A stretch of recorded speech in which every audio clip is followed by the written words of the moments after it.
Hi. So I'm going to share a screen if you wouldn't mind letting people in once I'm ready.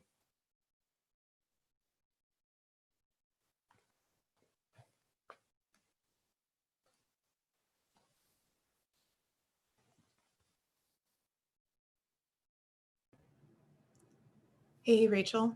Yeah. Did you get the question about playing my intro video from the Art in the City website? Yeah, I have that ready. Awesome. Okay. I need to do this so I can view options. I don't want you in full screen right now. There we go. Okay. All right. I can see your screen. I can see you. I can see my table cam. I can see myself. I can see the people waiting. Amy and Amita, and I think that's my Aunt Christina, and Leah Harris, the new GM of Gem City Market. So exciting. Okay, so you want me to let people in when you're... I'm ready to go. So whenever you're ready to let people in, you know, I'm open to waiting a couple minutes, just allow people to come through, but it's up to you. What keeps beeping? You said you're ready to let people in. Yes, just let me know when you do. Okay, sounds good. All right, yeah, let's let people in. There are 12 people waiting. I'm admitting all. And I'll say hello and welcome, and then, you know, just saying like hi. Okay. Okay. Admitting all.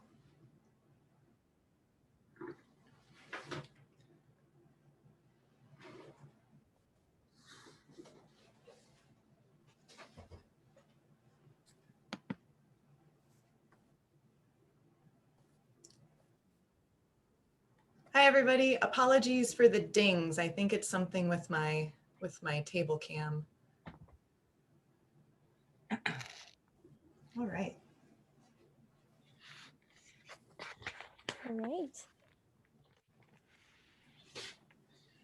I'm thinking we could maybe just wait another minute just to let people come in and then I'll start. Sure thing.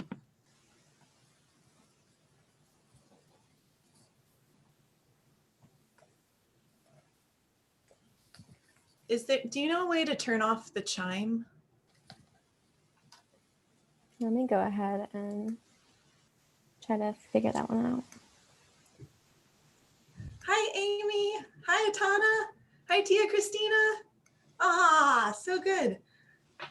Hi, who's labeled as Tim Sontag? Hi, it's Lynn. Lynn. Yeah, I'll change that.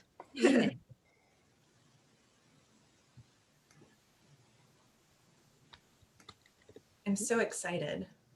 There we go. I just disabled the chime. Thank you so much.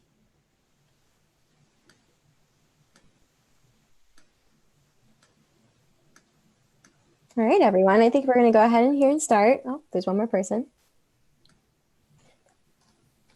I expect that people will still be coming through for a couple minutes here. All right.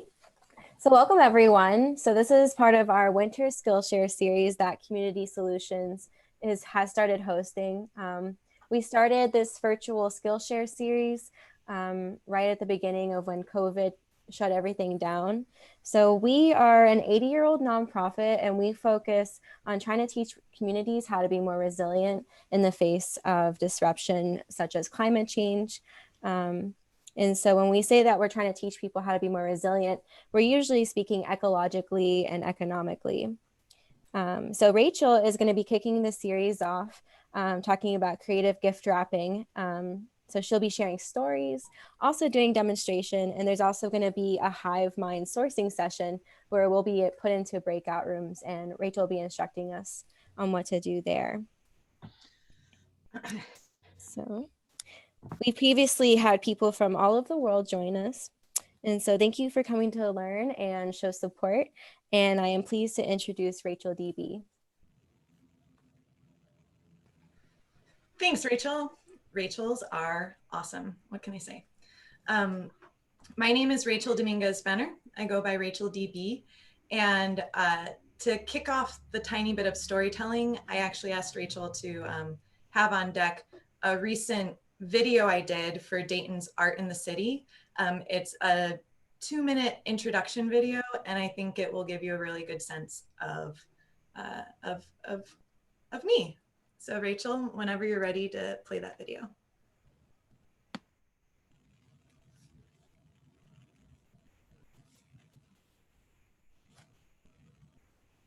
My name is Rachel Dominguez-Benner. I go by Rachel DB. I grew up in Michigan. I was privileged to attend university on a full tuition scholarship, entering in engineering. However, I left with a Bachelor of Fine Arts. These days, I'm a textile artist and co-op enthusiast. By day, I'm working to become magical at building with startup co-ops and community initiatives who want to work collaboratively using approachable online tools and systems. My creative practice is rooted in curiosity and expresses through vibrant colors, ambiguously recognizable objects, and deceptively simple designs and media that I hope elicit delight and awe. I'm a painter and screen printer. Recently, I'm mending all of my household's woolens, and I'm looking for the happy overlap of work projects and creative practice. If you ever want to get me talking, ask about the cooperative business model or Penland School of Craft in North Carolina.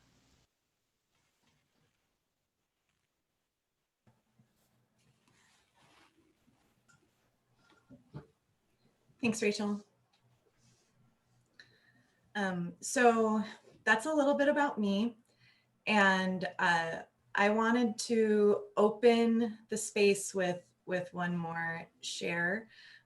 It's the third part of a poem that I've been working on since 2017 that was really inspired by my work with Gem City Market Cooperative and building and learning about community there. And this is the third part, which is kind of a personal reflection on a lot of the work I've been doing in the last year, still building with Gem City Market and also building with another startup cooperative called The Heart, House of Healing Arts, which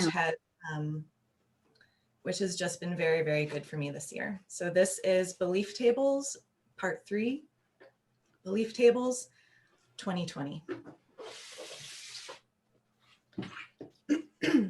Addie, get down. Get down. We're gonna mute you, Pam. That's my dog. Okay. I'm glad it happened right before I started and not right after. So we're all good. Okay. Belief tables, 2020. I have been listening deeply. I have been building with others, starting before I feel ready. We are creating space with and for each other. To show up fully, to share more deeply, to find your I in we. I have been breathing.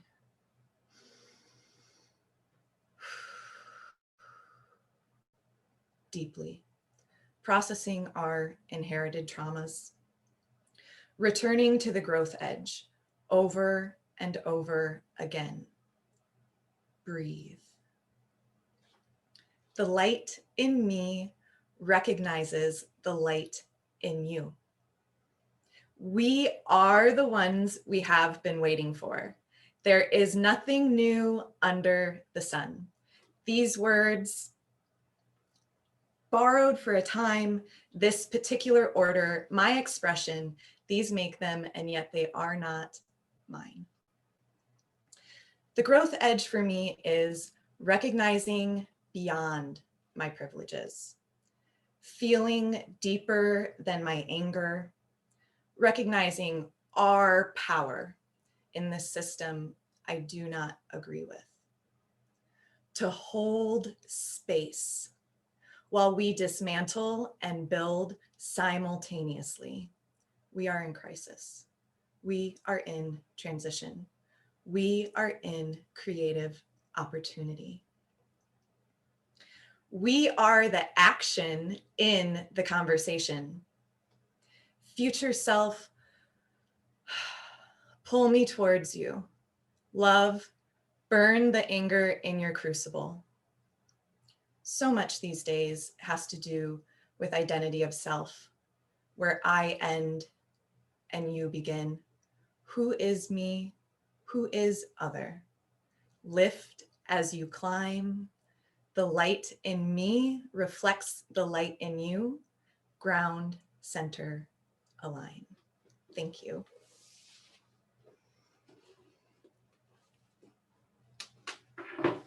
I appreciate you all being here to witness that for me. It has a little bit to do with how I ended up here teaching a creative gift wrapping class with Agraria. And it's because I was invited by Namita Patel from Dayton Fiber Shed, because she's aware of me and I'm aware of her. We actually met, Namita and I met at a Gem City Market potluck. She actually had me confused with another Rachel, a Rachel Mecaton, who works at Co-op Dayton, but we kicked it off right away because of our love for fibers and textiles. And I am very, very interested in the fiber shed idea, which is really about fiber living its whole life cycle in a certain geographical area. So like flax is actually grown and can be processed to create linen. Linen fibers, which can be woven to create linen fabric, which could then be screen printed on, stamped on, dyed, painted, turned into stuff by Dayton artists, and then sold in Dayton. And it's one of the ways to keep money in the local economy. And so that's close to my heart. I introduced myself as Rachel DB. I'm a textile artist and co-op enthusiast. If there's a project with cooperation and that has to do with strengthening our local economy, I'm probably there. So that's a little bit about how I got here. It's through relationships and connections and really a curiosity about the cooperative model. I'm gonna look over at my outline for the session. Let's see how I got here. Namita, we mentioned the heart. Oh, here's the other thing. When Namita asked me to do this session, I was like, I really want to do that. And I'm super busy because I'm part of opening this grocery store. I was like, I don't know what I'm going to do because these things can take a lot of time to prepare. So I knew with how much capacity I had, I was like, it has to be something that I can basically just show up for, and that is already in line with other things that I'm doing. So on a check-in with my friend and colleague, Sherelle, who's with the organizing cooperative Westside Makerspace, I was telling her how I wanted to do this, but also didn't want to take on too much and set expectations that I would disappoint. And she said, well, remember you wanted to, you told me you wanted to like do a gift wrapping video, like some kind of tutorial. And I was like, bing. So that's one of the benefits of being in regular contact with people who can encourage and empower your creativity and can remember your great ideas when you don't. Okay, so we're gonna set a little bit of expectations, and then we're gonna get over, and this is gonna get all colorful, and things are gonna get wrapped, and it's gonna be amazing.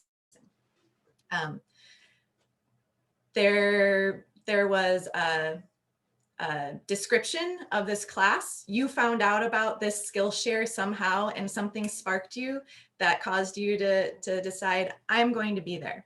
It may be because you know me personally and you want to support me, and I appreciate that.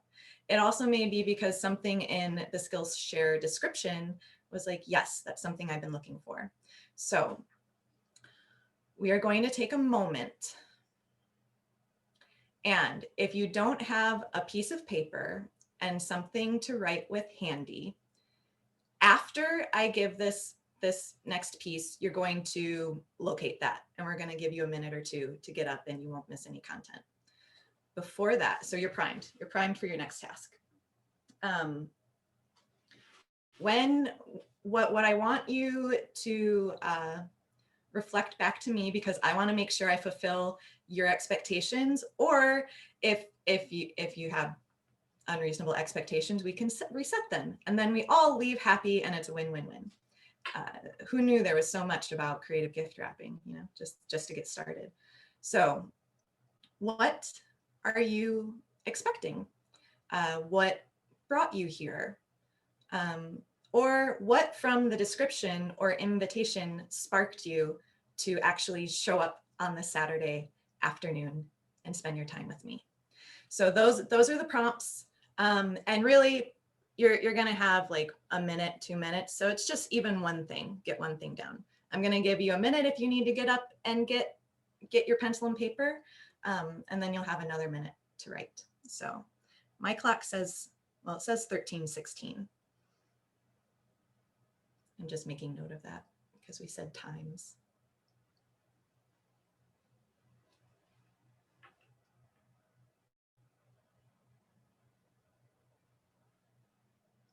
And I'll give you the prompts one more time. What are you expecting?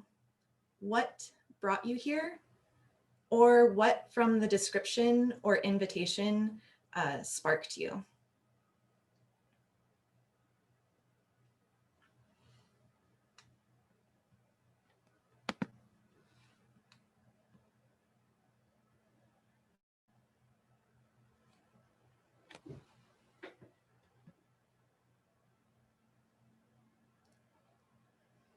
I'm just popping into the chat, seeing what's up. Good. People are sharing links. You're already, you know, so I can tell some people caught the hive-mind sourcing session piece of the description, because there's some good sharing going on in the chat, and I appreciate that. I think it's mostly just my hype and love for you, Rachel, and then some other hype and love. It's engagement. You know how engagement makes me feel. So that's a gift. There are many gifts. And actually, thank you so much, Atana, because you just reminded me of something I wanted to say, which is gifts come in many forms, and your presence here today is a gift. And I would like to unwrap that a little. All right, so that's what this piece is about, and hopefully everyone has something. If you feel like sharing it in the chat, you're welcome to type a little something in the chat. If you would like to speak out loud, and I welcome that, you're all muted. So let's see. Of the people whose cameras I can see, this is how we'll do this. If any of you would like to actually speak something, give a little wave. Okay. So my Tia Maria Christina, let's hear what you have to say. Hi, everybody. I am so happy to be here. Definitely to see my lovely niece's smiling face and all her amazing talents. But I absolutely love repurpose, recycle, reuse items. And I think that it's just amazing to take something that you normally would not use. Somebody might discard. I have been known to take wrappers from soap because I loved the image that was on them and cut them out and then make them into a card. So just a little tidbit of why I'm here. Thank you so much. Thanks, Tia Christina. All right, let me go back to gallery view. Gallery view. Anybody else on? We'll take one more. Anybody else on camera feel like sharing? Nope. All right. Great. let's see. I'm gonna get some love from the chat so I can see, and then also check expectations. Unique and creative ideas for gift wrapping and seeing your beautiful bright colored creations. Oh. Wanting ideas to make holiday cards. Very good. How to use textiles to create reusable gift wrapping. Very good. Recycling. Thanks, Namita. Your amazing energy and creativity. Thank you for sharing your skills with us today. This is just a love fest for me. This is to support Rachel's fabulous self and to learn some creative ideas to up my gift wrapping game. Yes, Atana, that's going to happen. Reusing material I have on hand instead of adding consumerism. You are all in the right place. All right. All right. Checking, got pen and paper. We did that piece. So I'll tell you what I'm anticipating sharing. At least 2 simple printmaking techniques. We're gonna create some new zings in the brain about hopefully 4 common household objects. There's some storytelling check. Okay, even if I don't get back to storytelling, we're taken care of on that. And then hive-mind sourcing session, which we've done a little bit about and we'll do more later. So that's the plan. Let's get into it. In transparency and the whole starting before you're ready thing, I will maybe need to pop around just to grab couple of last minute items. Oh, and if you keep your pen and paper handy and you catch the 2 printmaking styles and at the 4, and you list at least 4 household goods, there will be an opportunity to win some things. So pay attention, take some notes. We're gonna start with the ever available newsprint. Is that a household object? Okay. Newsprint. We're gonna do a little bit of prep. Some stuff will have to dry. We'll get into some wrapping with other things, and then we'll come back to these. Grabbing paint.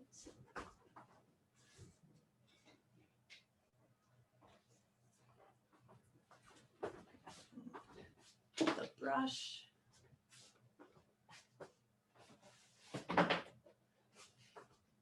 Grabbing something to be a palette.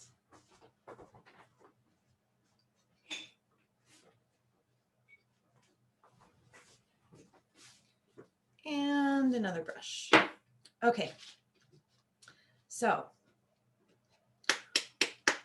speaking of things that are around, newspapers, there's going to be some experimentation here, which is one of the best things about being creative, is experimenting and trying to stay removed from the outcome.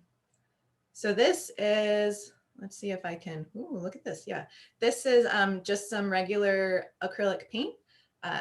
I am so pleased to say that I purchased this from Dayton's newest, new, only locally owned art store. Let's see, got this handy too. Hue House.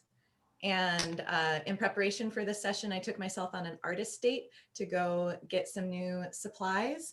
And I bought some gifts for myself and some gifts for the raffle for this class.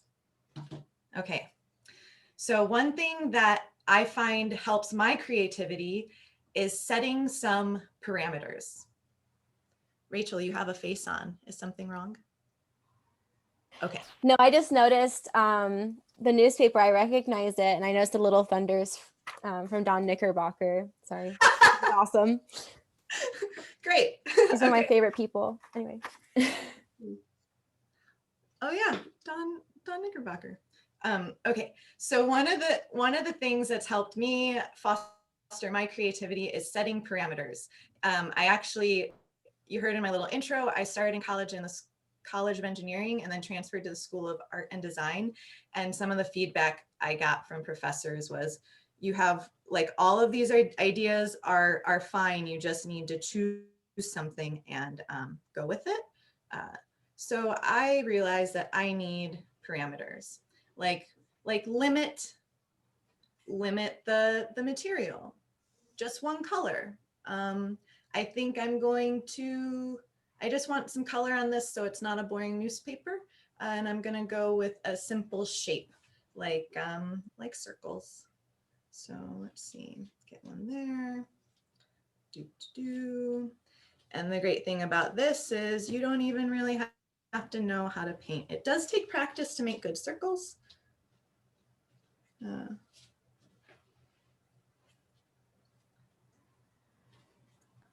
And this is really idea number one.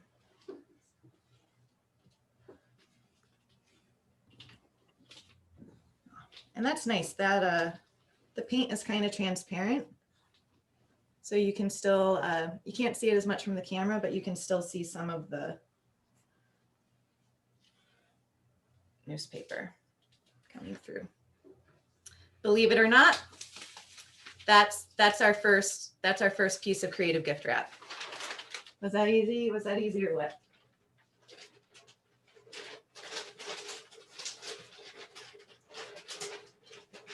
Rachel, are we okay to just ask questions? Should we be dropping them in the chat?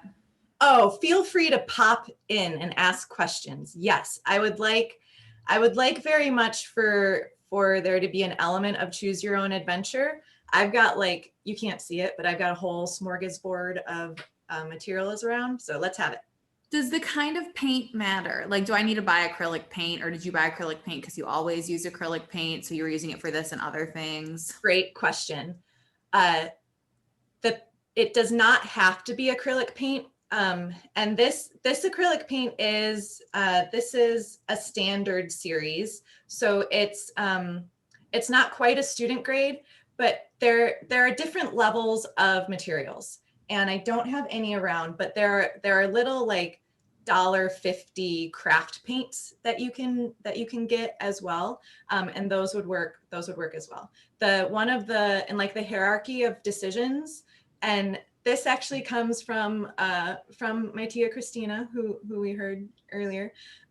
Before you even think about going out and buying anything, look around the house. So there's it doesn't have to be acrylic. Experimentation. I'm using this acrylic because I wanted to try. Oh, there we go. I wanted to try this brand. I've never purchased this particular brand until this. Thank you. You're welcome. All right. So I did not bring water to rinse out my paintbrush. So I am going to go take care of that. And I'm wondering if okay, I'll do this first. Sierra Maddox says, I trust it's okay to use crayons or markers to add a design color if one doesn't own paint. Otherwise, we're actually yes, very good point. Very good point. Yep, markers. Even, let's see, what have I got around here? Ooh, what is this? Is this a household highlighter? So yeah, and this one's a little. I'm going with triangles this time. And you can just, and thank you also for mentioning the crayons or markers, because one thing I was thinking is get those crayons and markers, get the newspaper or some type of big paper. And if you have little ones, youth around, you can really set them to work, and then you can use it again after, instead of deciding whether or not to, you know, what you're going to do with it. And it's using paper is great because it's still recyclable. Okay, I'm going to go get that water. I was going to ask, I'm going to put you on the spot, Sherelle. I was wondering if you might And I'm going to back up from the camera just so in case we don't get any down the shirt sites. Sherelle, if you're around, if you might talk a little bit about West Side Makerspace, because that's something that is also very exciting to me, and I think some of the people on the call would be interested in. Of course. Thanks for including me in this, Rachel. Yep. So my name is Sherelle Gardner, and I'm one of the co-founders of the West Side Makerspace, which will be a makerspace here in Dayton. And if you're not familiar with the makerspace, it's really just a place where we as a collective pull together all of our tools and our knowledge around creating and making and share with one another. And so it can be as broad as like painters and woodworkers all in the same space, potentially sharing tools, but at the very least collaborating and sharing ideas with each other. So right now, because of COVID, we're virtual, and we've just been building out a garage that we have to kind of give a people idea of how all these things can work together. And we're also starting a virtual marketplace where amazing creatives like Rachel BB and others can sell their goods, and we help with packaging and logistics. And also in this space, we'll take on just jobs from the community. Like if, say, you need a nail hole cut and a plaque that you want to hang, we have the tools and resources to be able to do that for you, rather than you having to go out and buy a router or whatever equipment and bits that you need to get stuff done. And so it's really just about people coming together who are interested in making and creating, or sometimes even just fixing and finding new ways to do things, sharing tools and resources with one another. Thanks, Sherelle. You're welcome. Perfect time, Phil. Okay. Another option instead of buying paint might be to use some natural food juice. Beetroots would provide a very vibrant color dye. Beets are good. This also reminded me, one of the future skill shares in the same series is about natural dyes. So keep an eye out. Keep an eye out for that. What's something else? Fabric. Okay. Fabric. Just a quick show and share. And then so fabric can be very handy. This is, let's see, I've got one in here that I can show you what it is. This is one of my screen print designs. So this is a cotton tea towel. It's a kitchen towel. They're super absorbent. They're good for drying dishes and stuff you need to do. And then this is screen printing. This is like, I'll admit, this is like, you know, upping the game. But the idea of using a square or rectangular piece of fabric that has a nice print on it as the wrapping is transferable. So if it's an awkward shaped item or like multiple items, this one I just tied, let's see if I can, just tied the corners of the tea towel together, and then you can put all sorts, oh yeah, I can do it over here too. All sorts of stuff. There is, now I'm gonna wrap a couple of different things in the fabric. And this wrapping with fabric, there's a particular, what's it called? Not a custom, but furoshiki. It's a Japanese style of using fabric to wrap gifts. This is not that. This is in a similar reference to that, but it's not furoshiki. Let's see. Okay, a book. I had a book. Oh yeah, I need my box of. Okay, here we go. Here we go, box of things to wrap. Box of things to wrap. Let's go. This is a gift I bought myself, designed for how people learn, so I can get even better at things like this. So, using some fabric. This is great. I'll get my practice now with you all. We can learn together. So I've got the fabric, you know, laid out on the table in a square. And for this book, I'm turning this sideways so that I can get a nice, well, we'll just see. We'll go through. Just pull the corner over, and it's up tight against the book. Let's see what happens if I pivot it this way. And we'll just flip it over. Let's see, we'll do one more time. Tuck that under so it's captured. Doop-a-doop-a-doo. Da, da, da.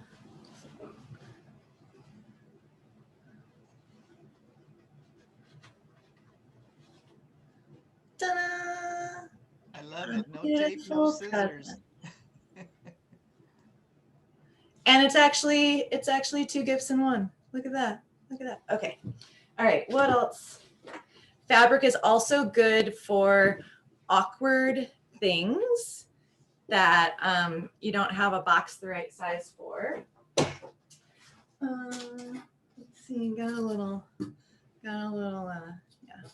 You know. Oh yeah. Okay. That perhaps, you know, perhaps a good gift if you're in the Dayton area might be, is that a Gem City Market gift membership? I think it is. What's better than the gift of community, except the gift of community and the best prices on groceries. And So if you're not in the Dayton area, you can still get a supporter membership. It's still a great gift. Thanks, Atana. Yeah, Atana and I met because of the Gem City Market Cooperative Project as well. Let's see. I think I'm gonna leave the flat thing out so as not to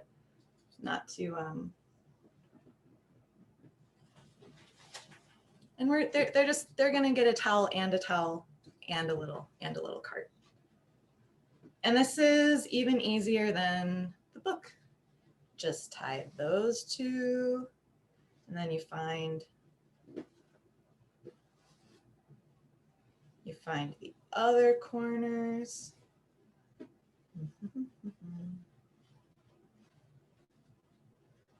Dun-dun. All right, so now in this kind of situation, the question is then, how do these two things go together? I think we're gonna do it this way.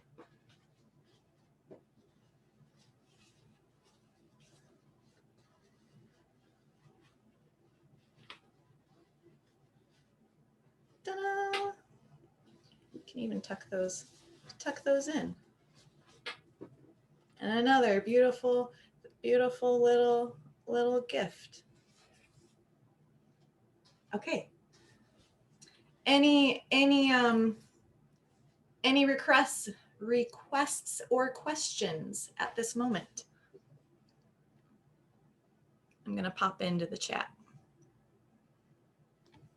I got a question. Okay. If you're going back to the newspaper for a quick minute, if you decide you want to glue some things to it, now I know that because the thickness of the newspaper, you got to be careful about what kind of glue. What kind of glue would you suggest if you're? It would be like you could stick objects to it or paper, but I'm thinking about paper items. Yep, good question. I'll be right back. Okay.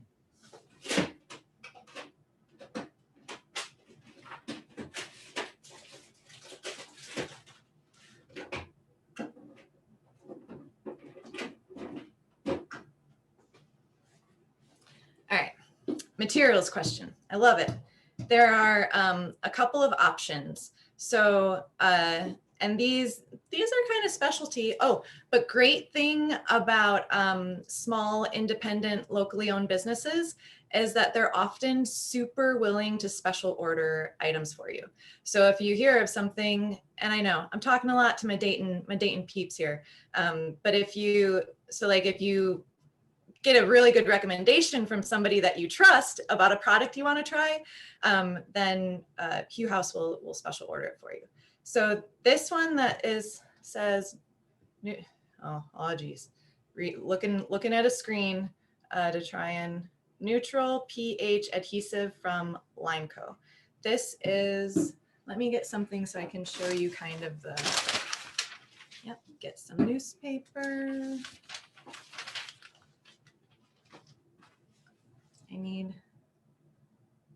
Where'd my palette go? That's all right, I'll get some cardboard.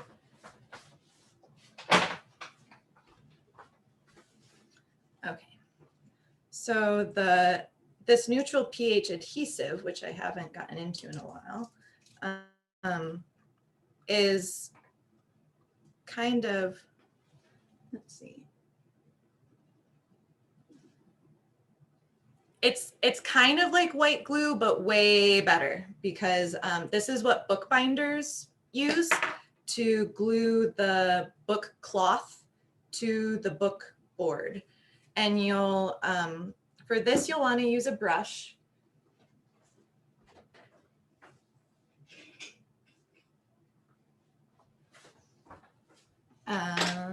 Let's see. What kind of something were you thinking of gluing to the newspaper?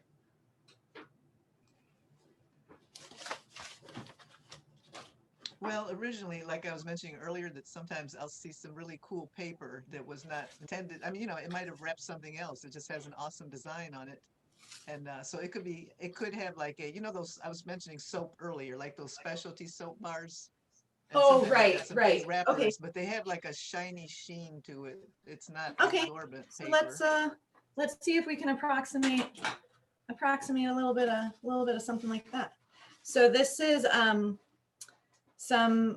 man, have I had this since I lived in Portland, Oregon? No, I think this was a gift. I think this was a gift from my mother-in-law. Okay, so this paper is it's actually kind of thick, but it has a nice texture. So it'll take, that glue will have a place to then go on the newspaper. And let's just experiment, because the concern here would be that the newspaper would get too wet. So I am going to, because this is the thing I want to glue down, I'm going to put the glue on the back of this and on, not directly on that thing I want to use again, but on some scrap paper. One of the reasons I didn't get into bookbinding more was because it's also very wasteful. You're just gluing and scrap papering all over the place. I didn't get enough glue on it. You want to glue to the edges. And then one trick that I like is, instead, you don't want to put your fingers down, but you got to get all the way around. So you can hold it down with the back of one of your nails or a couple of nails, and then you can get all the pieces without getting glue on your fingers. All right, so I'm going to put this at a little angle. I'm going to press it down.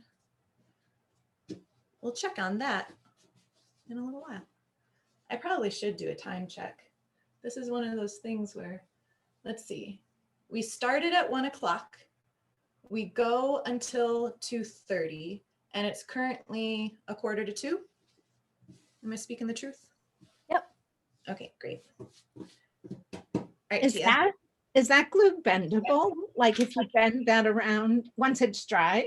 Yes, exactly. Thank you for bringing that up. That's one of the, once it's dry, it will be, it won't be stiff like hard glue, which brings me to a question about the Yes paste. All-purpose stick flat glue, acid-free, ideal for scrapbooking. I'm not 100% sure if this one, it depends on, so this is Yes Paste. Oh, okay. This is also a wonderful glue. If you're building your glue, repertoire, this is Yes Paste. I'm gonna get another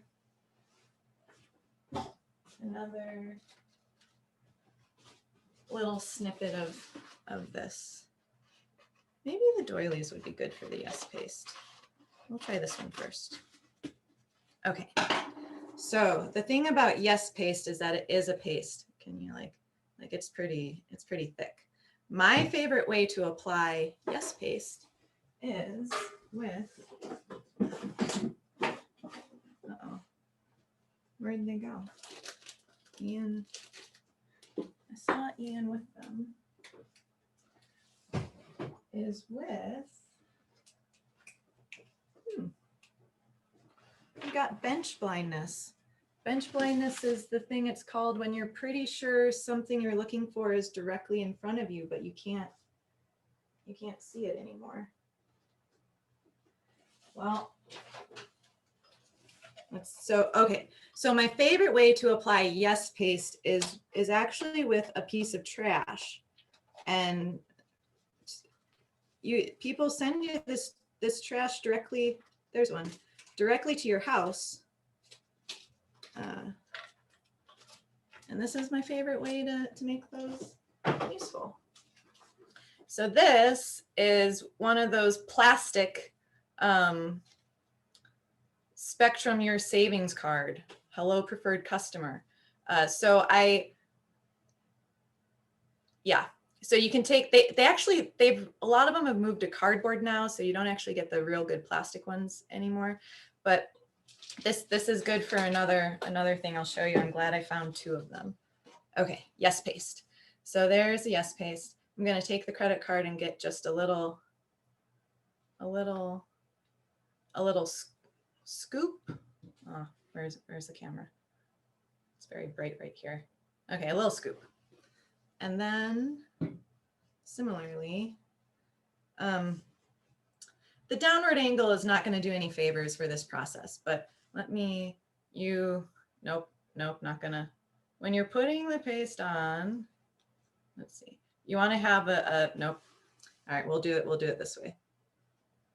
You want to get, you're trying to get a smooth, thin, flat layer to drag across it. So there's some angle to happen with the card. So there's still plenty left on the card. You could use that for another one. You could do multiples. And there's just a very thin layer that you've scraped across the paper. Bloop. Okay. Another thing, I need a different type of paper. We'll check in on that later. Hey, Rachel, I have another question for you. Wait, sorry, I was making noise. Repeat. Oh, I was saying I had another question. If you're using magazine pages, do you think that either one of those glues would work too? Yes. Okay. Yes, I think I prefer Yes Paste because the magazine pages tend to get really wrinkly if you use anything that's wet. And that's the great thing about the Yes Paste is that it's not wet like the other glue, which I should get that brush in some water. Otherwise, I'll never be able to use it again because that was a glue brush. Okay.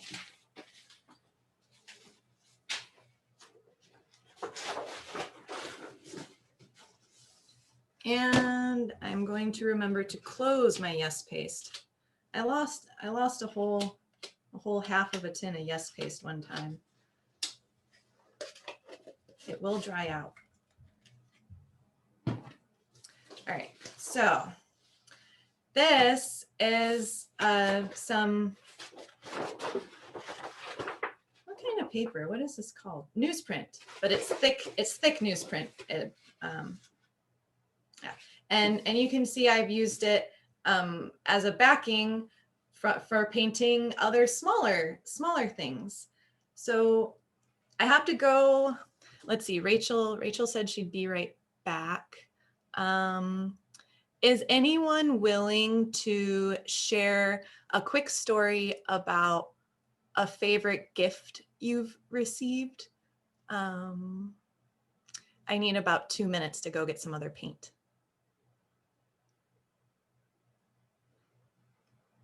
Anybody?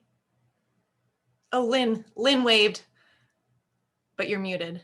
No, I just said, just go get the thing. Okay. Talk amongst yourselves. I'll be right back. Okay. Well, I actually just got a really cool thing from my son who lives in Denmark. They're really into Christmas over there somehow. I don't know.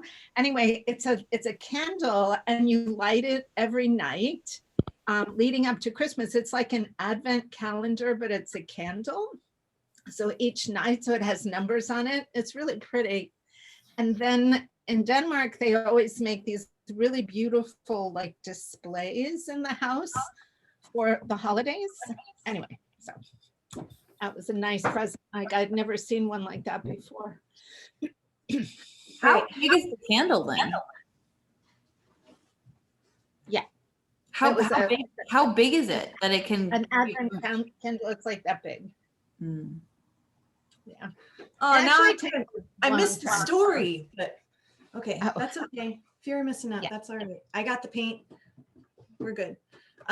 So here's another, this is some of that, let's see. This is some of that craft paint that I mentioned. I will orient to where that camera is, probably on like my third time doing one of these. And pro tip, if you use a lot of them, oh boy, put a little dab of the paint on the top so that when they're all, you know, there we go. Like if you need to store them like that, you can easily see which color is which and you don't have to go picking them up. Pro tip, that one's not very full. Orange? Orange feels pretty good. Okay. So we're gonna riff for a second on the plastic card. And this particular technique is not original. I capture some good ideas, but I also recognize good ideas, and recognizing good ideas when you see them is kind of better sometimes than having good ideas yourself. So this is going to be a super easy, I think this counts as a simple printmaking process because you can do multiples, but it would be mono printing because each print you make, there's only one. So mono print can't be recreated. All right, some little craft paints, shaken, step away from the table so the camera doesn't shake. So this is really fun. All you really do, you just get drop some dots of paint. And I'm gonna use another color too. Let's see what this bright pink does with everything.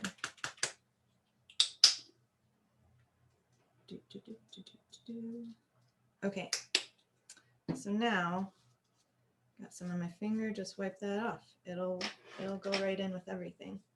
This is the fun part. So you're gonna take the flat edge of the card, either one, just start in a corner, and where can we get the best reveal? We'll try it this way.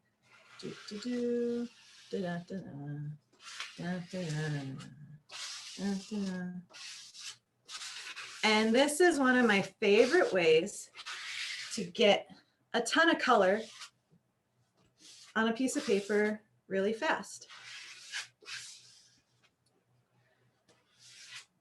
And then you can let that dry and do another layer on top of it. And then, you know, you're not going to see this whole thing all at once. So it'll turn into, okay, we gotta stop me and remind me if we get to like 10 minutes before and nothing's actually been wrapped with paper, because that's something I definitely want to show. So we'll set this over to dry.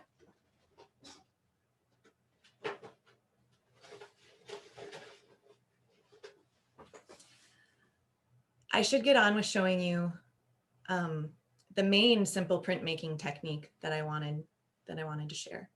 So it's going to be stamping.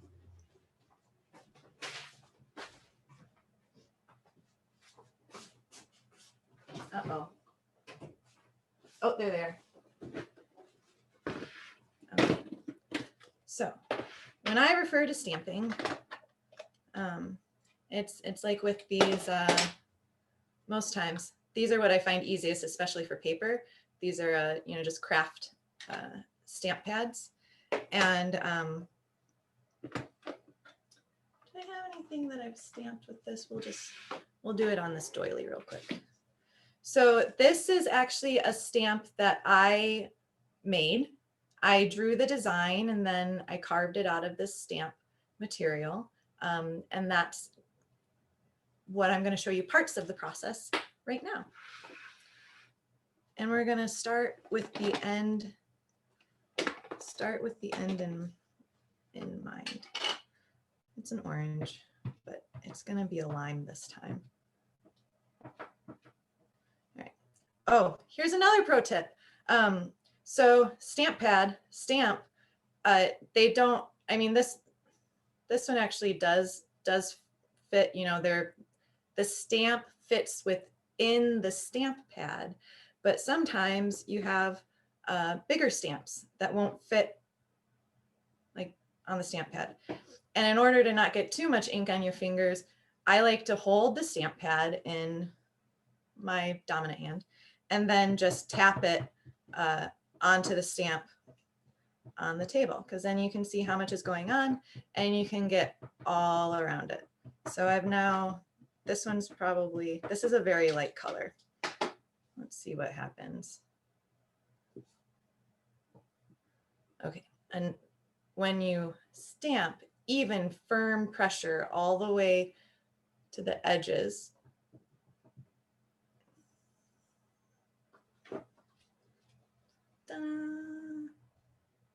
Okay, there's that. So let me just see what, get the stuff off of this one too.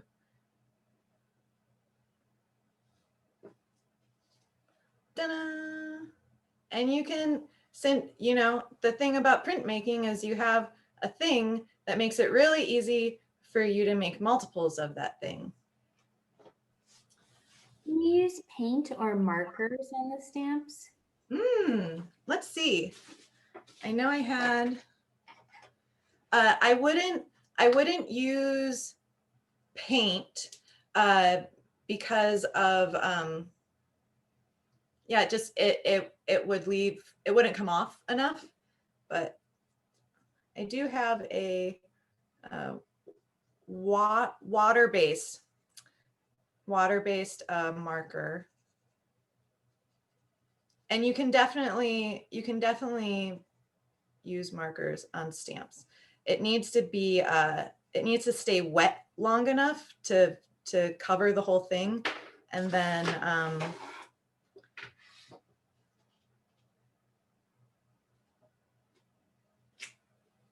that was with the marker. And there is also, all right, back to the bucket of gifts. The thing that is specifically for those kinds of stamps is called, is called block printing ink. And there are different kinds of block printing ink as well. I get the kind that is not oil. I do not like things that are oil. For my art, mostly because I like immediacy, and oil takes a really long time to dry, whether that's oil paint or oil block printing ink. So does this, I know they'll tell you if it's oil, but I think this is, I don't, water. Okay, so this one says, these full-bodied water-soluble inks offer bold, brilliant, the rest is marketing. but water-based. I like water-based for basically everything. Yes. Showing you how to do the thing. That's where we're at now. I need to clear some space.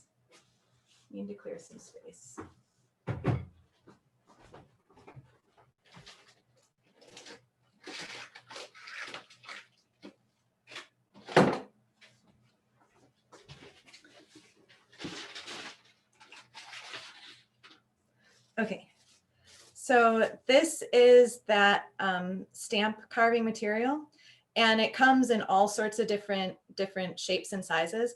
I like to, you know, buying one larger block is more cost effective than multiple smaller blocks, and then you can see like I made a stamp that was that size, but left this bit for later. So that's one thing you would need for this. And Rachel, what's that called? Like if I went into the store, Great what would question. I say? Great question. This one, here's one that I got at Hugh House. It's often called Speedy Carve. Art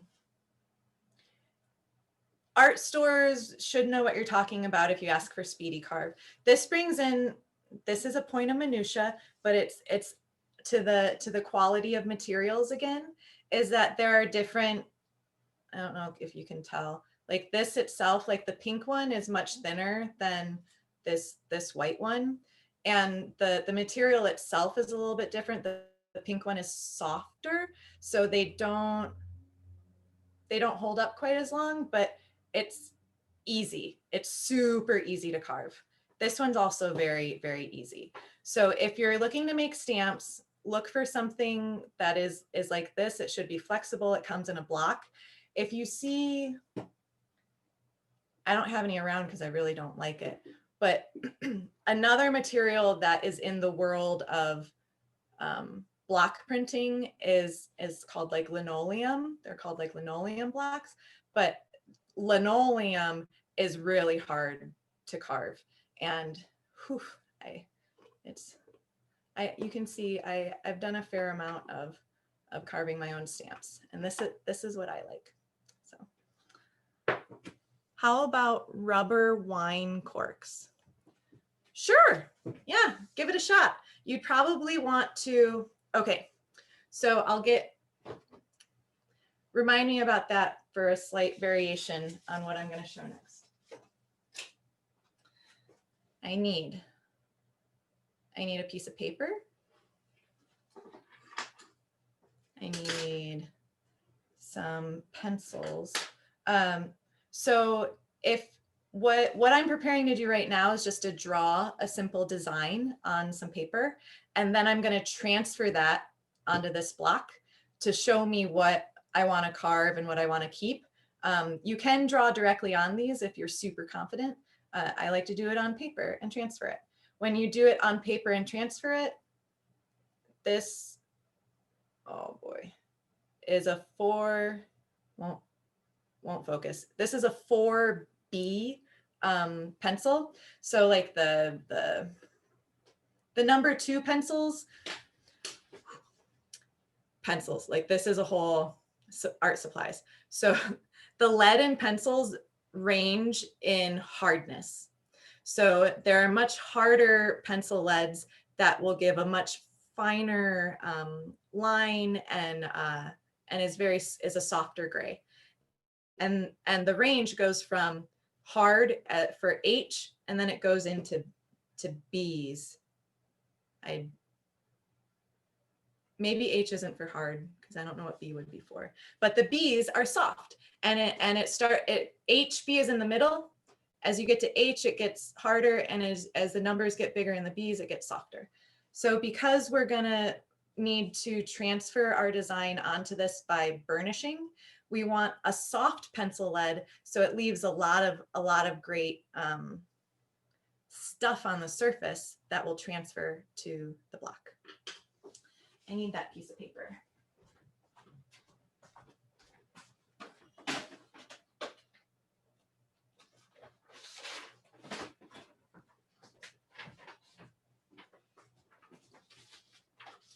Okay, so I only want to use this tiny little bit. All right, so here is another tool for this focus. This is for this method. This is a lino cut tool. Yeah, that's another name for this. It's a lino cut, you know, referring back to that linoleum, but it's kind of like Kleenex, where this isn't actually linoleum, but that's what it was when just one of those words that is used for all sorts of things. So this is a neat tool. It's a handle. It's going to hold a blade. It's its own storage case. So the different blades are held in the handle. And oh, there's a nice focus. Okay, so let me see. Oh boy, there are different. I'll do it Rachel, this way. could we use scissors or like a kitchen knife or something else if we didn't want to go out and buy that? Yep. If you don't want to buy, you know, specialized tools, although if you've been keeping track of the 2 simple printmaking and 4 household objects, I have 2 sets. I have 2 sets of kits for this, a tool and carving stuff. You can use, let's see how scissors go. You can get super simple shapes that way if you only want like a solid shape with scissors. Depending on how much you want to practice with an X-Acto knife, you could do some more detail. So I don't know if I've tried cutting the stuff with scissors before, but let's say we want a triangle. Yep.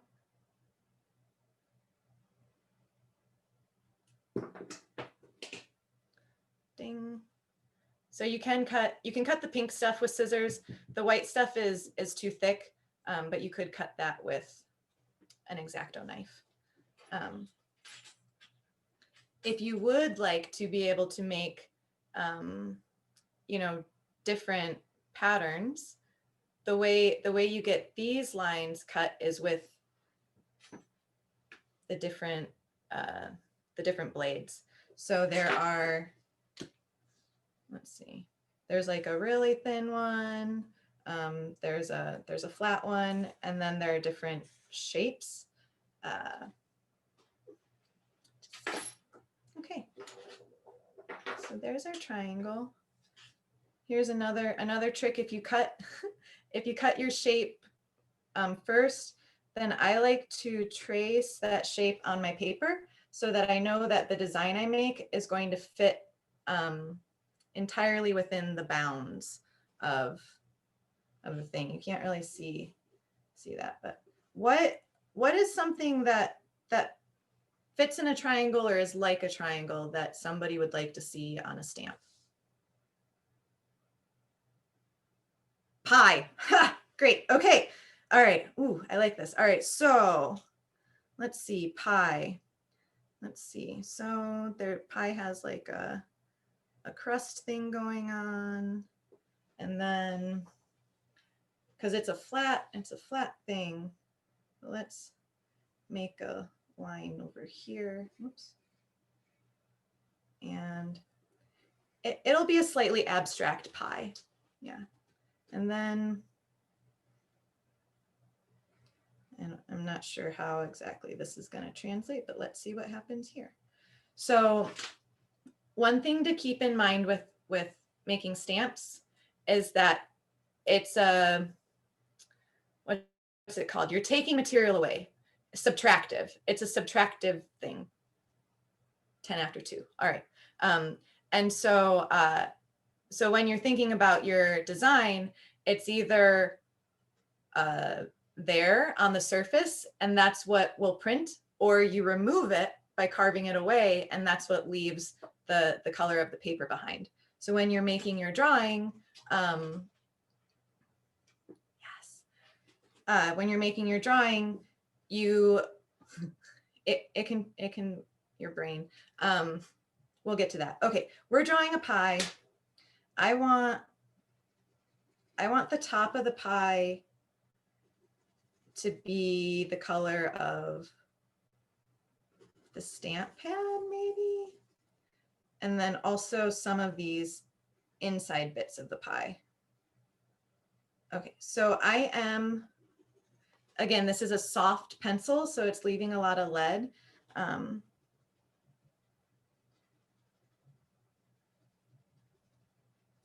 And once you get your design, I was tempted to blow it away, but I actually, I want that stuff. And I'm actually going to cut it out. So it's easier for me to work with. And where is,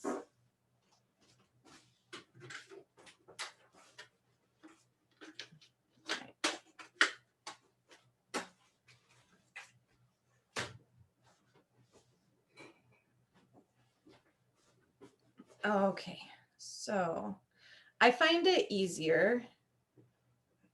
Here's a tricky thing though. Which way was the, okay. So this is the way they line up, but I want the paper to be on top. So I'm flipping the triangle and flipping.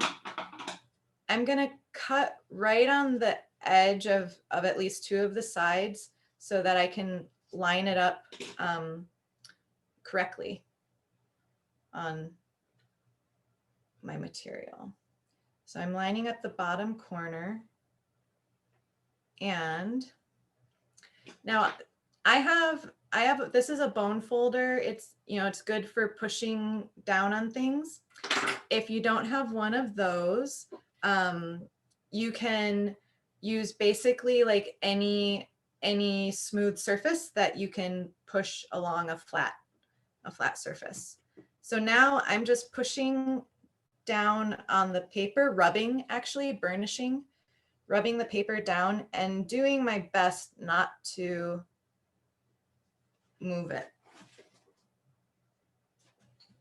And then if you want to check how well your pencil is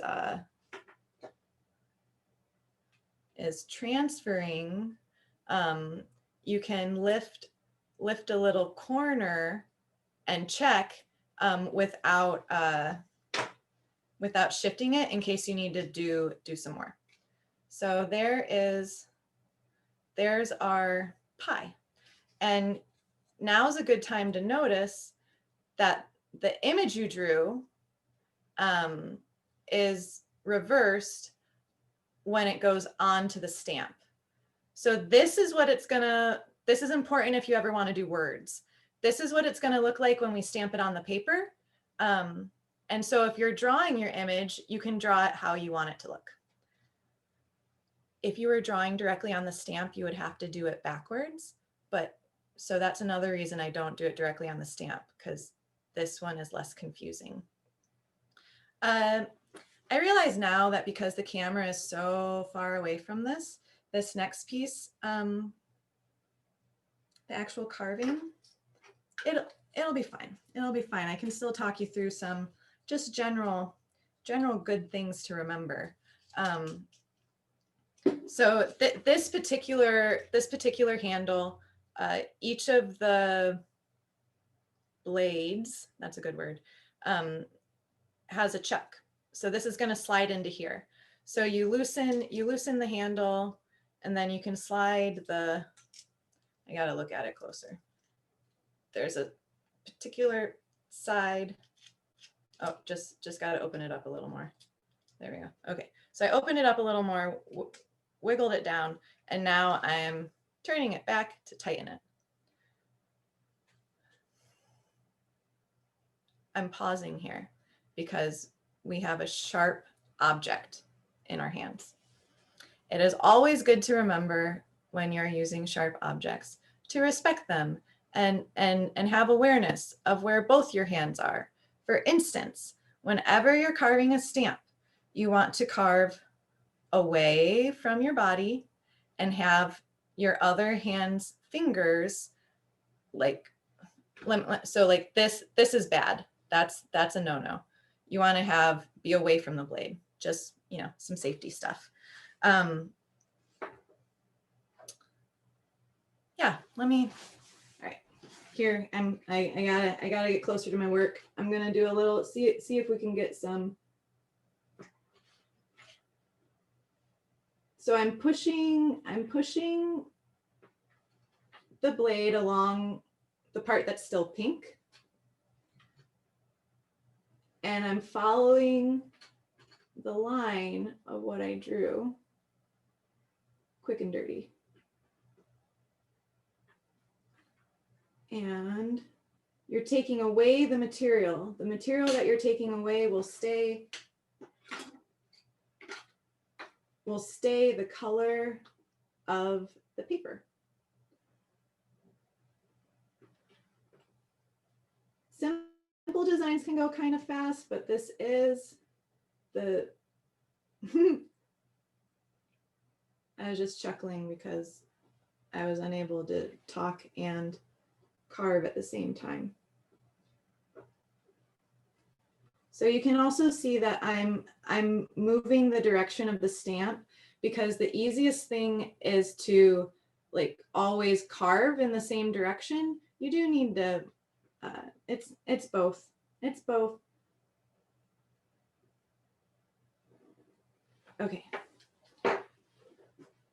So quick and dirty, we're gonna get some feathers from the scissored bit.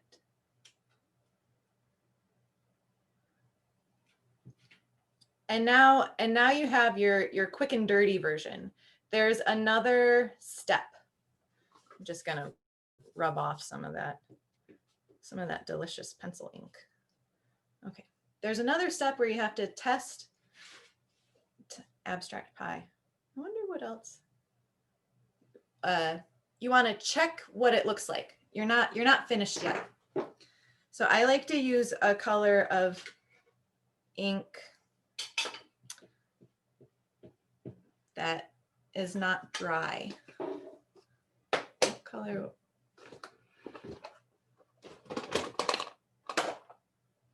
We'll try this. Oh, maybe a pie color. Do I have anything kind of, maybe it's a key lime pie? This is gonna get the no, because we're blue pie. I want you to be able to see it on the video. So we're going with some blue pie.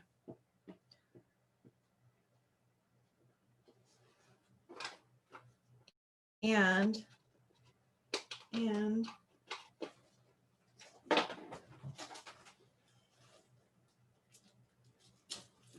more.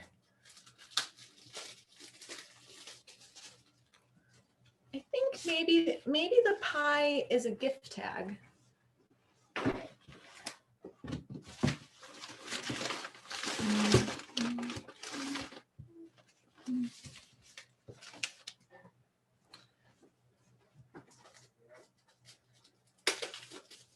I have this pack of, is that an index card? Is that a common household object? Oh my goodness. Okay, so I am just going to fold this index card. I'm just going to match the corners together, and you just take a second to make sure you got them perfect. This is a handy place for a burnisher if you want to crease your nice edges. Normally you do that before you stamp or inked your stamp, but let's see what our pie looks like. Hey, that almost looks like a piece of pie. Blue pie. And then, since this is a, what do I call it? Gift tag, that's the word. Let's see, let me check my, okay. 10-minute, perfect.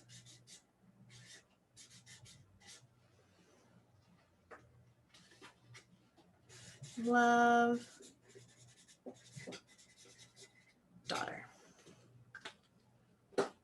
If you were not pleased with the detail of your stamp, then you would go back in and use the carving tools again to add some more detail or clean it up. All right. I need to take a moment and clear. So I'm going to do that.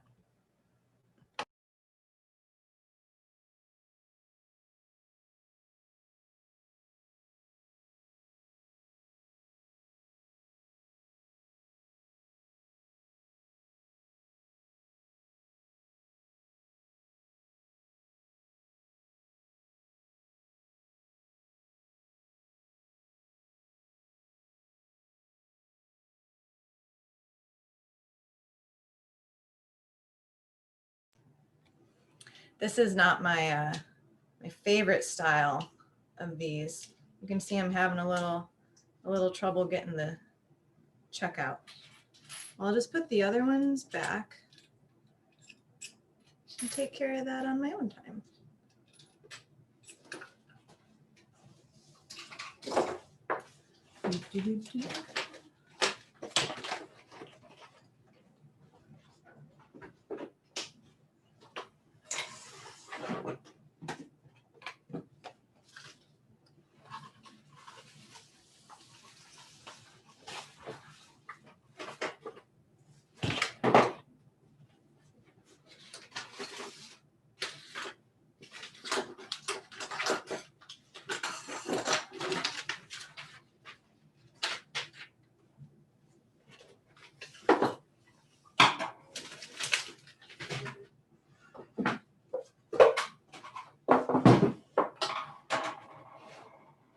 Hey, Rachel.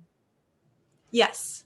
I just wanted to say it makes me feel good to see that you go through the same thing I do. When I got my table covered with 50,000 things, I'm like, okay, now I got no room to work.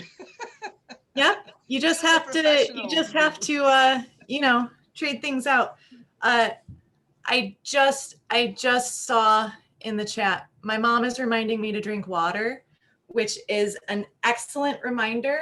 And I'm going to receive that and go get myself a little bit of water. I'll be right back.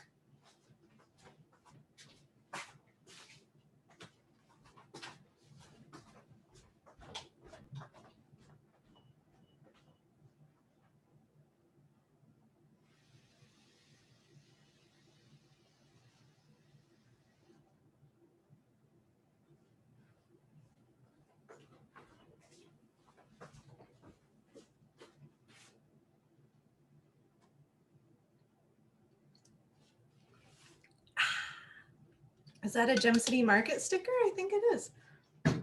Okay. All right. We did a little bit of fabric wrapping. I did one gift tag. Back to the bucket of presents. Let's see.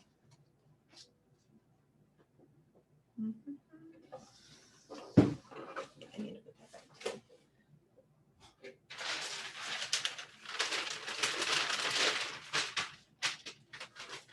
All right. The thicker acrylic paint bits are not quite yet dry.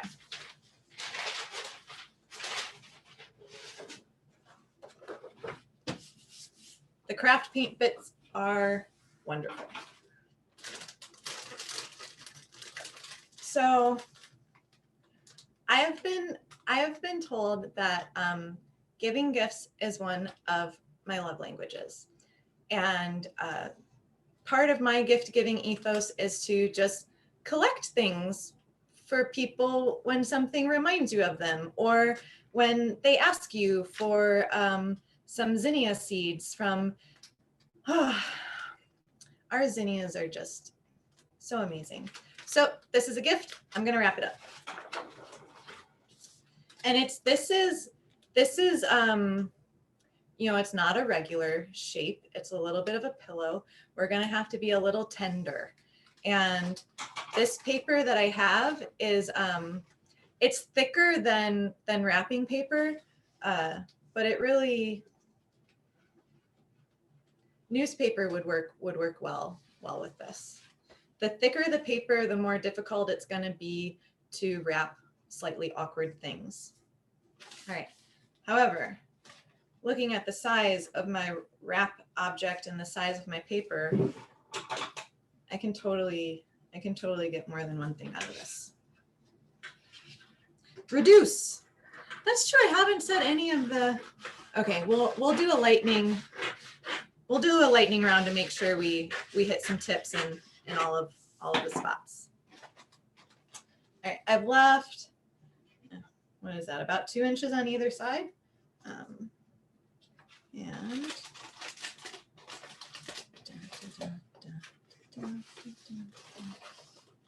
Okay. Ooh.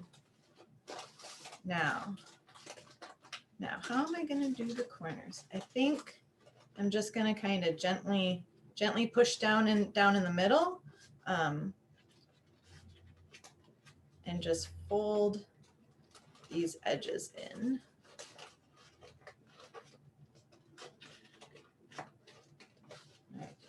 And I'm gonna use that. Give me some help while I do the other side. Okay.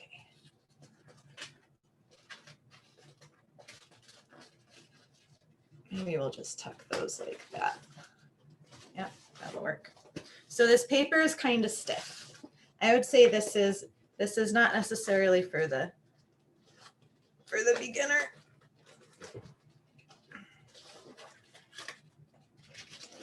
All right, so we have this. Now we need it to hold together. All right, this tip comes courtesy of the days when I was making the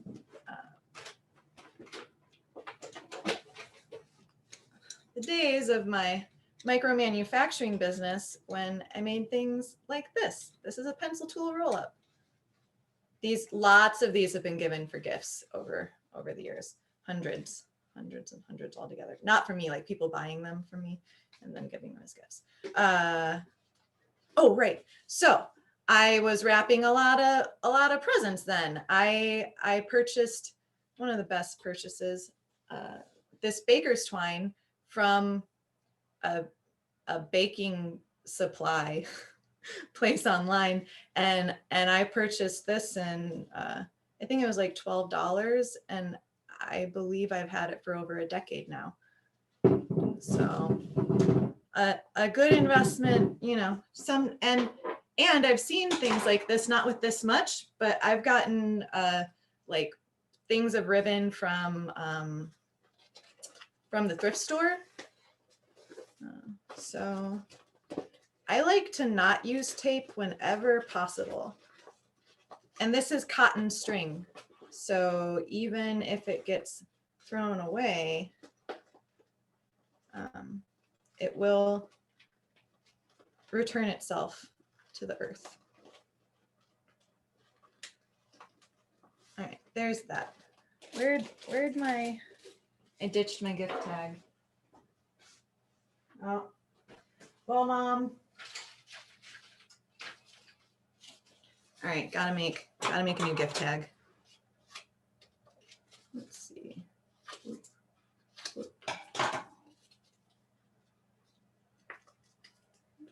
Oh, actually, I'll show you some of these. So these are the same exact, the same thing I did with this. I did on big pieces. Well, it wouldn't have to be big, but it's easier and more fun if it's a big piece, because then you can like put paint all over and do these like big swooping motions, and it really is like magic. And then you can like put polka dots on it if you want. But this is slightly thicker paper, which makes really good gift tags. And I'm going to, oh man, wow. Our time's almost up. I don't believe it. I'm glad I got something wrapped.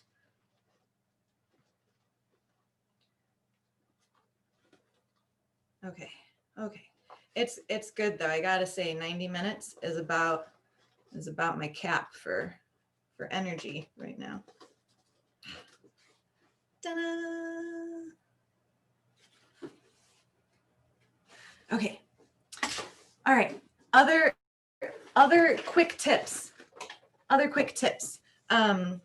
You know, if you sew, you can make little drawstring bags that I got to show these off. So these are little gem paper clips that I saw when I was looking for office supplies. And you know, I happen to have this friend that is starting, you know, working on this thing called Making Gems, and also shares my love of office supplies. And I just couldn't help myself, but get her a little something. So let's see.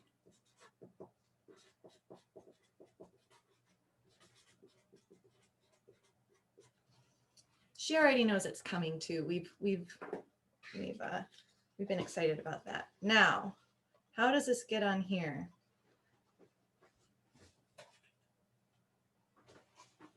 Let's see. I know I had a thing. I thought about this.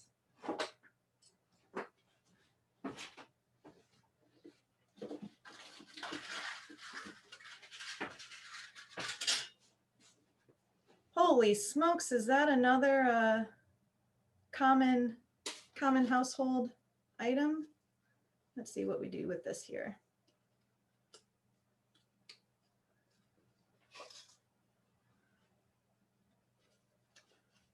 All righty. Ta-da. Oh, oh. Ta-da.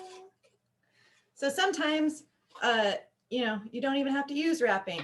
One last story. My favorite gift Ian and I got last year for Christmas was actually a bunch of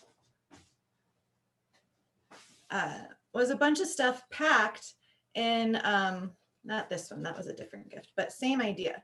A bunch of stuff packed in these reusable, you know, nylon bags. Ian and I used these, well, we did, but you know, you can laundry, all sorts of stuff. And also they're like produce bags like this.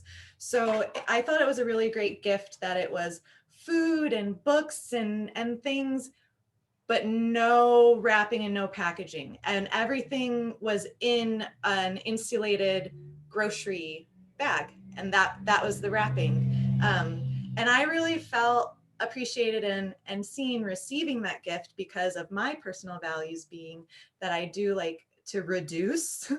And where's the last thing? Oh, we'll hit it real quick. And reuse. So this is actually a box of last year's unwrapping. If I'm ever with multiple people unwrapping gifts, they know that if there's something super special, Rachel is more than happy to take it and you may get it on your gift next year. All right, for sake of time, I want to respect your time. I've had so much fun with you. Thank you for being here.